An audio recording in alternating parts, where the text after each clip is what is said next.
tunggu. Kenapa, Pak? Tolongin gua, Bi. Tolong apa, Pak? Gua keracunan, Bi. Astagfirullahaladzim. Pak. Astagfirullahaladzim. La ilaha illallah, Muhammadur Rasulullah. Bi, Buka, Bi. Robi, Rabi. Buka, Bi. Robi.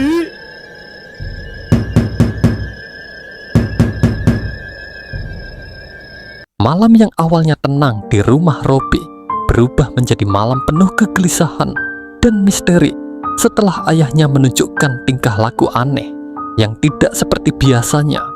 Robi yang sebelumnya hanya berniat untuk beristirahat usai diganggu temannya, mendapati ayahnya duduk sendirian di luar rumah pada jam yang tidak wajar. Kecemasan mulai tumbuh ketika sang ayah menjawab dengan nada datar dan kalimat yang tak sepenuhnya bisa dipahami. Yang paling mengganggu adalah permintaan bantuan yang disampaikan dengan suara serak. Gua keracunan, Bi. Kalimat itu terdengar seperti pengakuan, tapi lebih dari itu, seperti pesan dari seseorang yang lain. Robi yang awalnya mengira ayahnya hanya sedang tidak sehat, mulai menyadari bahwa ada sesuatu yang lebih besar sedang terjadi. Gerak-gerik ayahnya berubah, sorot matanya kosong, dan setiap kalimat yang diucapkan terdengar seperti bukan milik seseorang yang waras. Ada jeda panjang di setiap kalimat, seolah-olah ia sedang berbicara dari balik lapisan realitas lain. Tubuhnya kaku, tapi suara dan ekspresinya tidak selaras. Hal ini memperkuat dugaan Robi bahwa sang ayah sedang kerasukan sesuatu.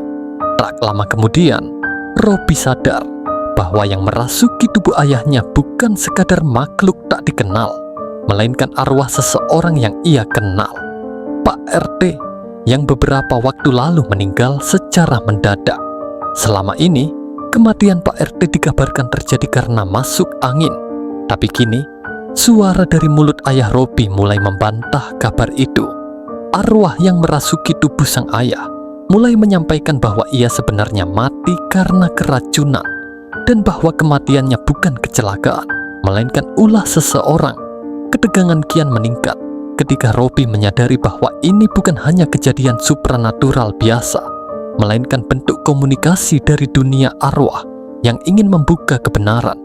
Dalam kondisi setengah sadar, tubuh ayahnya menulis sesuatu di tanah dengan jari.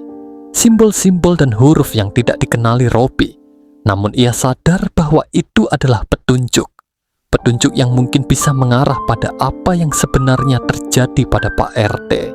Sepanjang malam, Robi tidak bisa tidur. Ia hanya duduk di pojok ruangan sambil memperhatikan ayahnya yang kadang tertawa sendiri, kadang menangis sambil memegangi perutnya. Tubuh sang ayah berkeringat dingin, tapi tidak bisa dibangunkan dari keadaan itu. Suhu tubuhnya tetap stabil, namun mimik wajahnya terus berubah-ubah, seperti sedang dikuasai oleh dua kepribadian yang saling berebut. Robi tidak tahu harus berbuat apa. Ia terlalu takut untuk mendekat, tapi terlalu khawatir untuk membiarkan ayahnya sendirian. Ia merasa harus memahami pesan-pesan yang mulai tersampaikan dari tubuh itu. Seiring waktu berjalan, arwah yang merasuki ayahnya mulai lebih komunikatif. Ia menyebutkan satu nama samar yang membuat Robi bingung, nama yang tidak pernah ia dengar sebelumnya, tapi diucapkan berkali-kali seakan penting. Robi mencatat setiap kata, setiap gerak tubuh, dan setiap suara yang keluar dari mulut ayahnya. Ia sadar bahwa ini bisa menjadi petunjuk penting untuk mengungkap siapa yang benar-benar bertanggung jawab atas kematian Pak RT. Tapi pada saat yang sama, ia juga merasa beban ini terlalu besar untuk dipikul sendiri.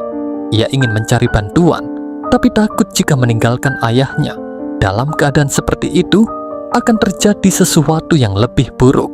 Menjelang subuh, suasana di rumah mulai berubah. Lampu berkedip, udara di sekitar menjadi lebih dingin, dan aroma aneh mulai memenuhi ruangan. Robi merasa seperti sedang berada di ruang yang terpisah dari dunia nyata. Sang ayah mendadak berdiri, matanya menatap lurus ke depan tanpa berkedip. Ia melangkah ke arah sudut ruangan, lalu berhenti dan berbicara dalam bahasa yang tidak dimengerti Robi, seperti bahasa kuno atau mantra yang terdengar jauh dan bergetar di telinga. Tiba-tiba, tubuh ayahnya gemetar hebat dan ambruk. Robi bergegas mendekat, mencoba membangunkannya, memanggil namanya berulang-ulang. Sang ayah tampak tidak sadarkan diri, napasnya berat tapi masih ada. Keringat membasahi seluruh tubuhnya.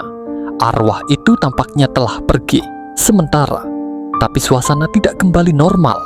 Ada sesuatu yang tertinggal di rumah itu, sesuatu yang tak kasat mata, namun nyata terasa. Aura Pak RT masih menggantung di udara, seakan belum selesai menyampaikan seluruh pesannya.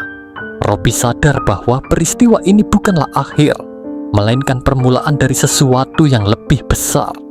Arwah Pak RT telah memilih ayahnya sebagai medium dan mungkin akan kembali kapan saja untuk menyelesaikan urusannya di dunia ini. Robi merasa harus bersiap. Ia tidak hanya harus menjaga ayahnya, tapi juga harus mengungkap siapa yang sebenarnya berada di balik kematian Pak RT. Petunjuk-petunjuk awal telah muncul, tapi masih banyak misteri yang harus dibongkar. Keesokan harinya, ayah Robi terbangun tanpa mengingat apapun. Ia merasa tubuhnya lelah dan pegal, seolah habis bekerja berat, tapi tak bisa menjelaskan apapun. Robi tidak langsung menceritakan semua yang terjadi. Ia hanya mengamati.